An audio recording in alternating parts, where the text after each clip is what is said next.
Meu nome é Luana. E desde que me entendo por gente, fui a artista da família. Essa palavra, pronunciada com um leve sorriso e um aceno de cabeça condescendente, nunca foi um elogio. Significava que eu era sonhadora, a imprática, a inepta para as coisas da vida real. Em contrapartida, meu irmão mais velho, Márcio, era a personificação da solidez.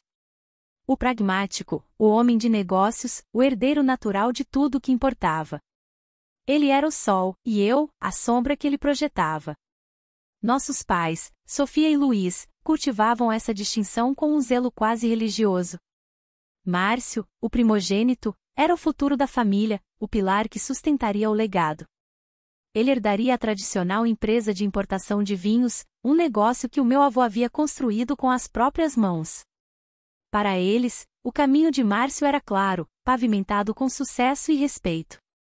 Ele estudou finanças em uma universidade de prestígio, usava ternos impecáveis e falava sobre o mercado de ações como se estivesse recitando poesia. Enquanto ele negociava contratos milionários e expandia o império familiar, eu estava no meu pequeno e abafado estúdio, lutando para transformar telas em branco em mundos de cores e sentimentos. Meu mundo era vibrante, mas eles só viam borrões. Eu costumava pensar que, se me esforçasse o suficiente, se minha arte falasse por si mesma, talvez eles finalmente me vissem da mesma forma que viam Márcio. Mas a verdade se instalou devagar, como a poeira que você para de notar nas prateleiras. Eu não era a filha de quem eles se gabavam. Eu era aquela que eles presumiam que ficaria bem, não importa o que acontecesse, desde que não os incomodasse com meus devaneios. As perguntas deles sempre carregavam um peso, mesmo quando não eram explícitas. Você não vai arrumar um emprego de verdade, Luana? Seu irmão está expandindo os negócios, e você, com seus quadros, é um passatempo tão caro, não acha? Aprendi a acenar e mudar de assunto, a me proteger por trás de uma parede de indiferença cuidadosamente construída. Eu tinha um plano, um sonho que era só meu. Passei anos economizando cada dólar que podia, trabalhando em empregos temporários, vendendo pequenas pinturas em feiras de arte locais. Queria construir meu próprio espaço, um santuário onde a criatividade pudesse florescer. E assim, com muito suor, paixão e inumeráveis noites em claro, a tela viva nasceu. Não era grande, mas era meu, um estúdio de arte charmoso em um bairro artístico de Los Angeles, com uma pequena galeria onde eu exibia não só minhas obras, mas também as de outros artistas locais. Eu vendia minhas pinturas por preços que, para mim, pareciam fortunas, centenas, às vezes milhares de dólares por uma tela. Dava aulas de pintura para adultos e crianças. Era meu refúgio, minha independência. O cheiro de tinta-óleo e terebintina era meu perfume favorito. Mesmo assim, nunca reclamei da forma como era tratada. Visitei-os nos feriados, ajudei a organizar festas de aniversário para o filho de Márcio, comprei presentes caros para meus pais, levei vinho quando esqueceram aniversários, o meu incluído. E sempre mantive uma certa distância, me sentia mais segura assim. A vida perfeita de Márcio, construída sobre uma fundação que agora se mostrava frágil, começou a desmoronar. Ele havia feito uma série de investimentos arriscados, expandindo a empresa de vinhos em mercados voláteis, tudo sem o conhecimento total do meu pai. Rumores de má gestão e, para piorar, sussurros mais obscuros sobre desvio de fundos para cobrir apostas perdidas, começaram a circular. Eu tinha meus próprios indícios de que Márcio não era tão infalível quanto parecia. Anos antes, eu mesma havia pago discretamente suas dívidas de jogo, um total de $15.000, para evitar que a verdade chegasse aos ouvidos de nossos pais. Guardei o segredo, como sempre fazia. A empresa da família, o orgulho do meu pai, estava agora à beira da falência, afundada em dívidas que somavam milhões. Meus pais estavam desesperados. As ligações começaram a se tornar diárias, a voz da minha mãe embargada de pânico, a do meu pai carregada de uma raiva contida, mas direcionada ao mundo, não a Márcio. Luana, você precisa ajudar seu irmão. É a empresa da família. O legado do seu avô. Eu sugeri soluções práticas, que fizessem uma auditoria, que buscassem um consultor financeiro externo para reestruturar as dívidas, que vendessem uma parte da empresa para investidores. Mas eles tinham outra ideia. Uma ideia que revelaria a verdadeira extensão da sua percepção sobre mim. Era uma terça-feira quando a ligação veio, com um tom estranhamente formal. Luana, querida, precisamos que você venha jantar. Temos uma proposta muito importante. A voz da minha mãe tinha um brilho que eu não ouvia há anos, mas também uma tensão que me deixou alerta. Por um segundo, pensei que Márcio havia arrumado um investidor milagroso, ou que os bancos haviam renegociado as dívidas. É sobre a empresa? Márcio conseguiu algo? Perguntei. Não, ainda melhor, ela disse. Apenas venha. Seu pai já está em casa, e Márcio também estará aqui. Dirigi pela cidade depois do trabalho. Havia algo estranho no tom dele, mas disse a mim mesma para não pensar demais. Talvez, por uma vez, fosse realmente uma boa notícia.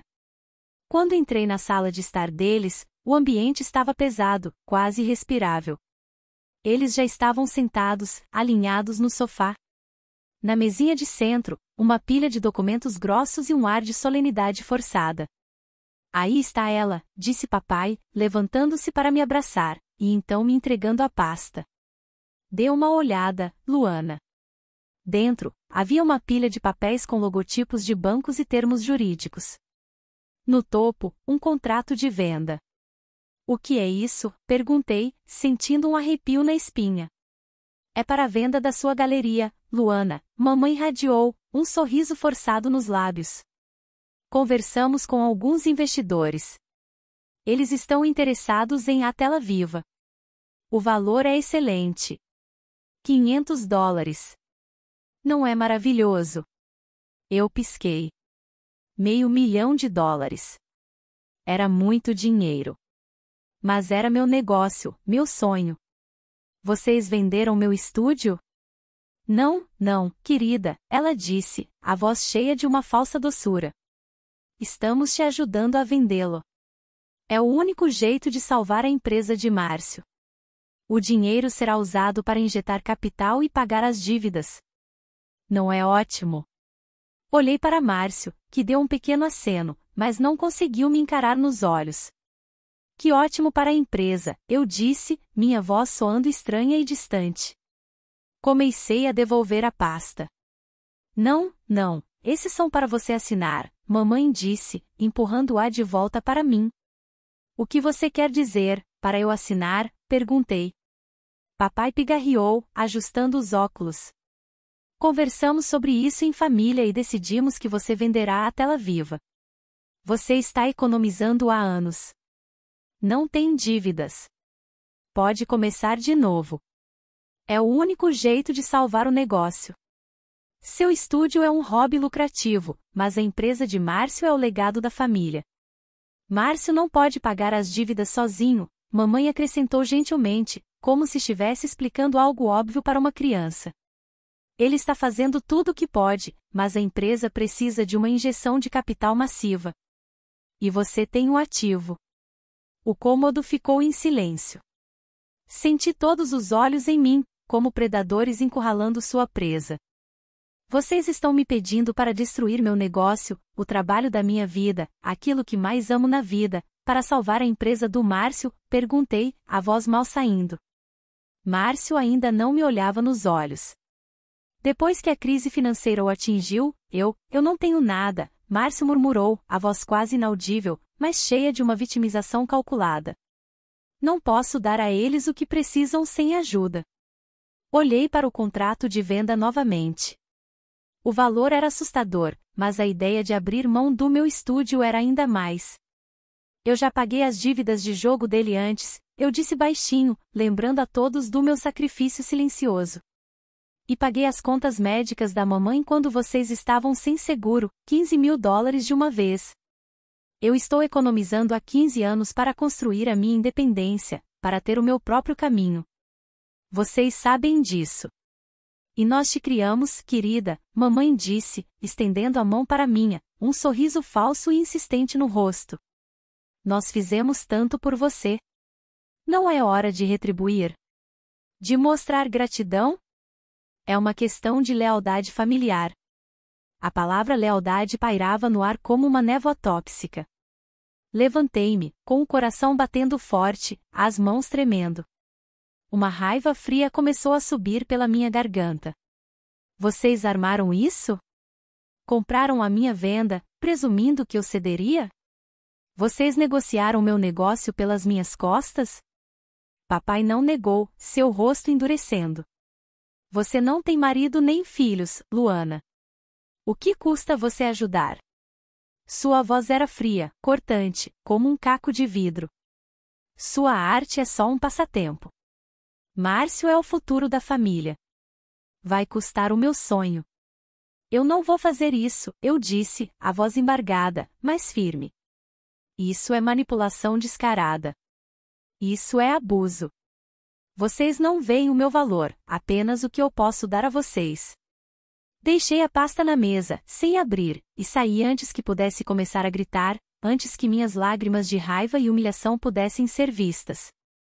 Bati a porta atrás de mim, o eco reverberando na casa que um dia chamei de lar. Pensei que eles se acalmariam. Disse a mim mesma que perceberiam o quão absurdo era tudo aquilo, que exigir que sua filha independente sacrificasse o trabalho de sua vida para salvar o irmão irresponsável não era algo que a maioria das pessoas defenderia. Eu estava errada. A humilhação estava apenas começando. Eles disseram aos nossos familiares que eu estava negando ajuda. Alguns deles resolveram me ligar e me chamar de egoísta e cruel, por abandonar meu irmão nesse momento. O pior veio da tia Vitória, a irmã mais velha da minha mãe. Ela ligou durante o jantar, a voz doce como mel, mas afiada como uma lâmina. Só quero colocar algum juízo na sua cabeça, minha querida Luana, ela disse naquele tom açucarado que havia aperfeiçoado ao longo de décadas de fofoca. Você está ficando mais velha, Luana. Pelo menos assim, você estaria contribuindo para o futuro da sua família. Então, porque estou ficando mais velha, eu preciso garantir que a empresa do Márcio fique de pé, e abrir mão da minha galeria? Não seja dramática. Eles precisam de ajuda, e você, bem, você está em posição de dar. É uma honra poder ajudar sua família, Luana. Naquela noite, bloqueei todos os números que haviam se manifestado, um por um. Se eles não podiam respeitar meus limites, não mereciam sequer ouvir minha voz. 2 meses se passaram. O silêncio da minha família era ensurdecedor, mas começou a se tornar um alívio. Mergulhei no trabalho com uma ferocidade que nunca tive antes. Cada pincelada era uma resposta, cada cor, uma palavra que eu não podia dizer. Criei uma série de pinturas intensas, cheias de luz e sombra, que expressavam toda a minha dor e minha resiliência. As vendas aumentaram, meu estúdio floresceu.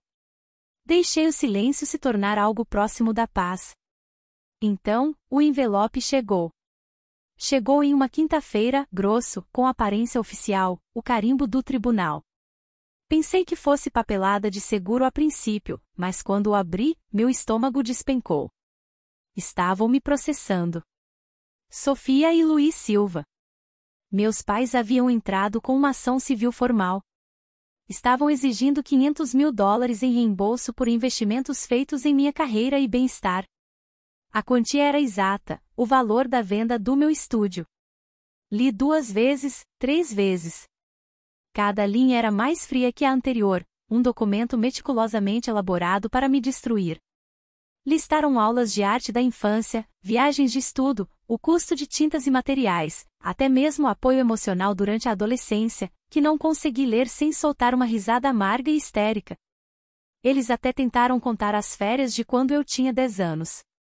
E, no final, em linguagem clara, sem rodeios, fundos a serem usados para capitalizar a empresa Silva e Filhos, adquirida para Márcio Silva e sua família.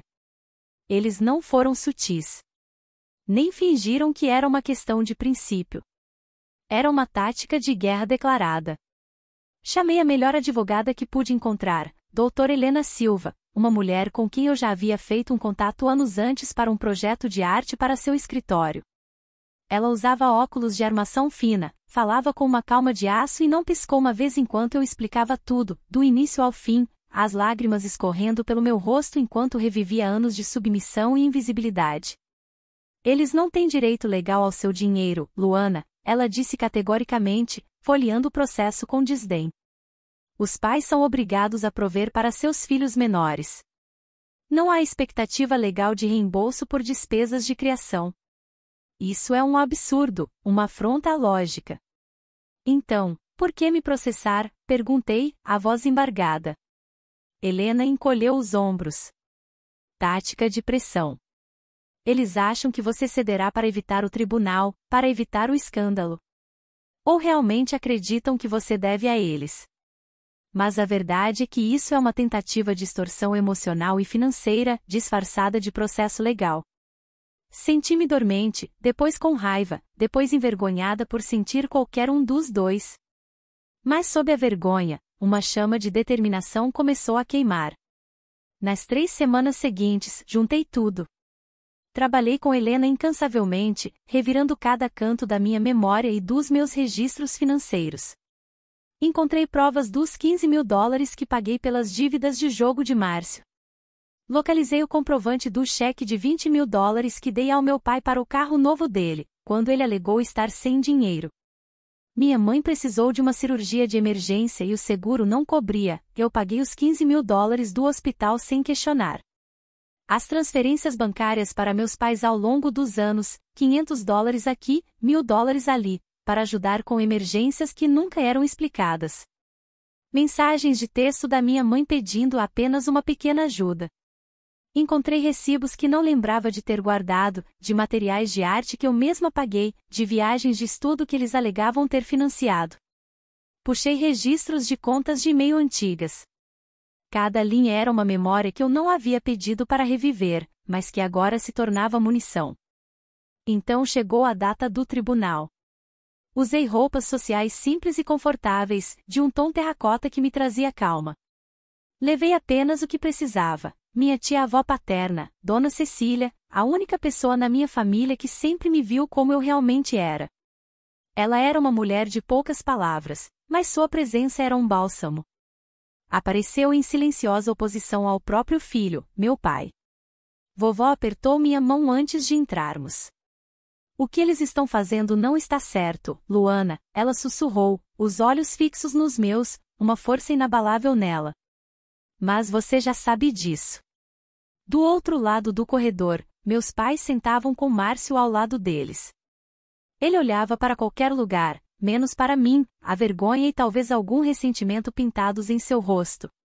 Aquele era o meu irmão, o homem de negócios, agora reduzido a uma criança petulante que se escondia atrás dos pais. A sala do tribunal estava mais fria do que deveria estar no meio do verão.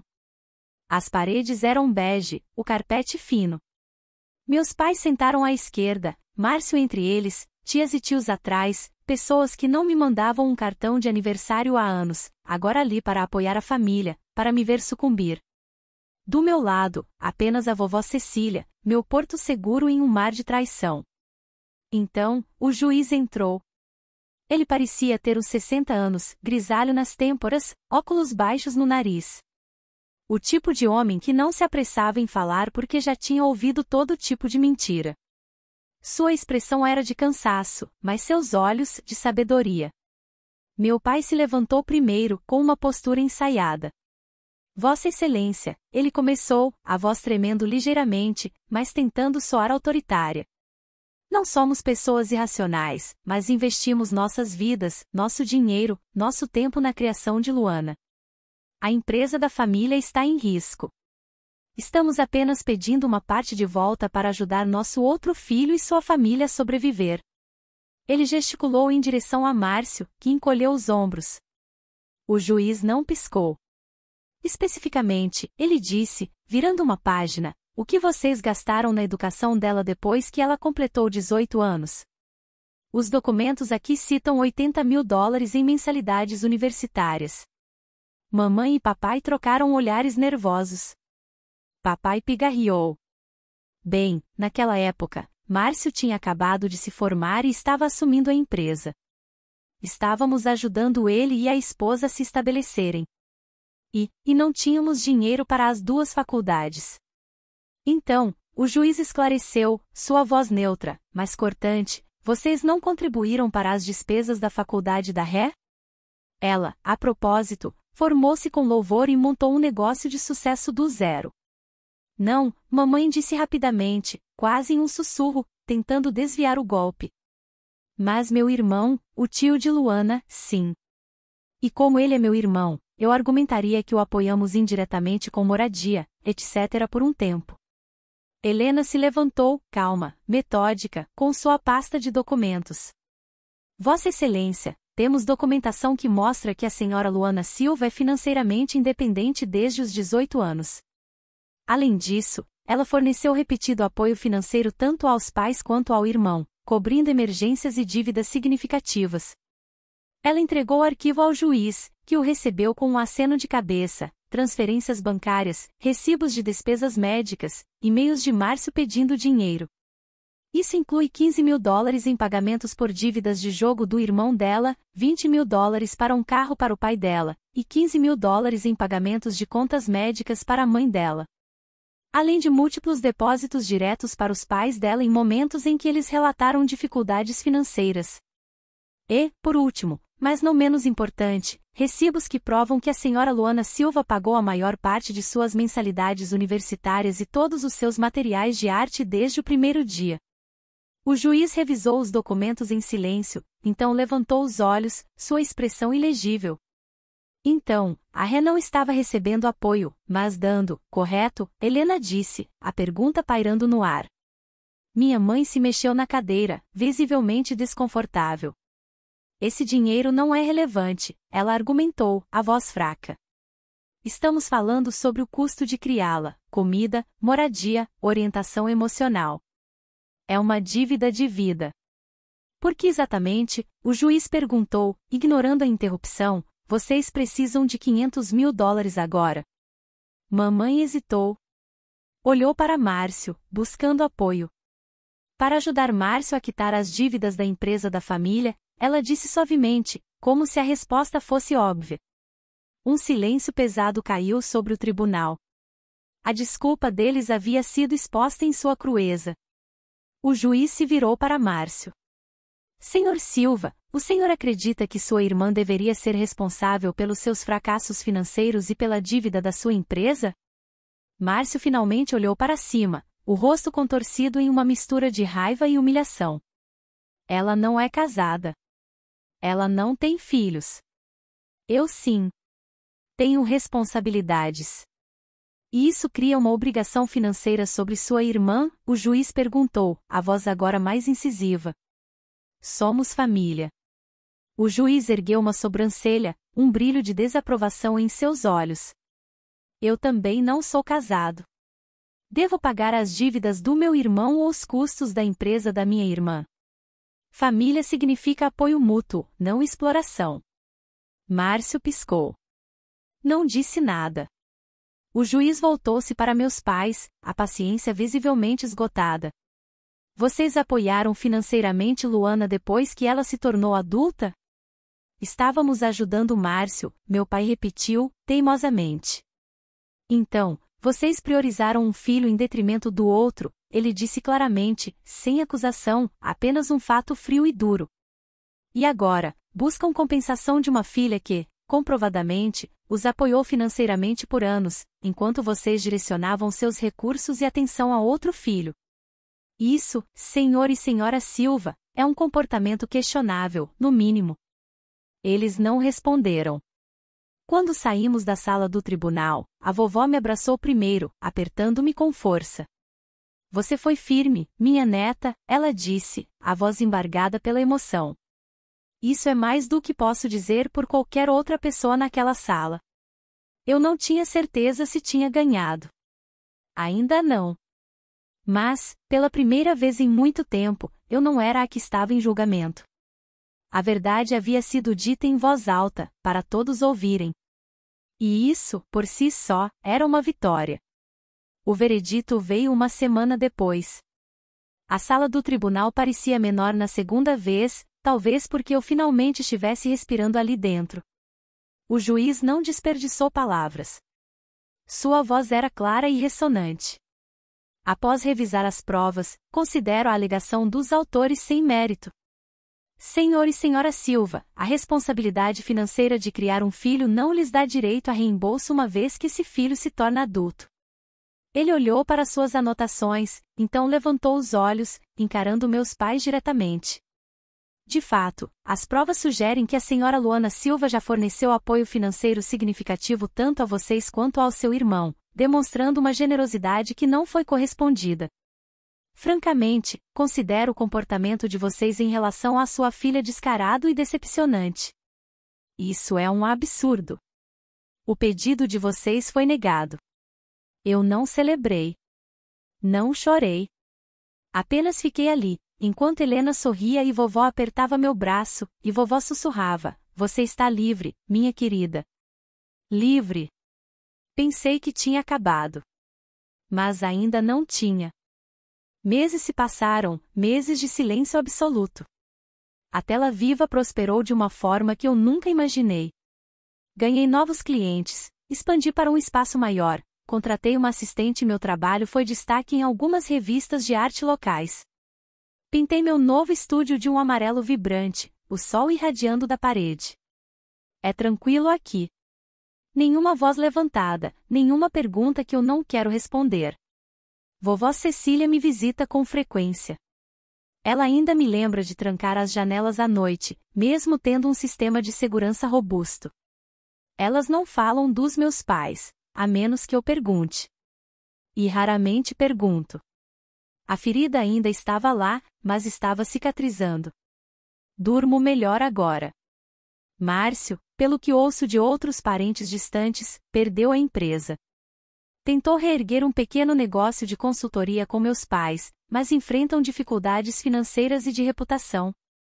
O brilho de filho de ouro de Márcio se apagou sob o peso de suas próprias falhas e da obsessão dos meus pais por dinheiro e status. Não os vejo há mais de um ano. Minha vida seguiu em frente, à minha maneira, e só isso importa. Obrigada por ouvir a história de Luana. Se você gostou desse vídeo, por favor curta e compartilhe para nos apoiar a trazer mais histórias inspiradoras, e se inscreva no canal para não perder nenhum lançamento. Até o próximo vídeo.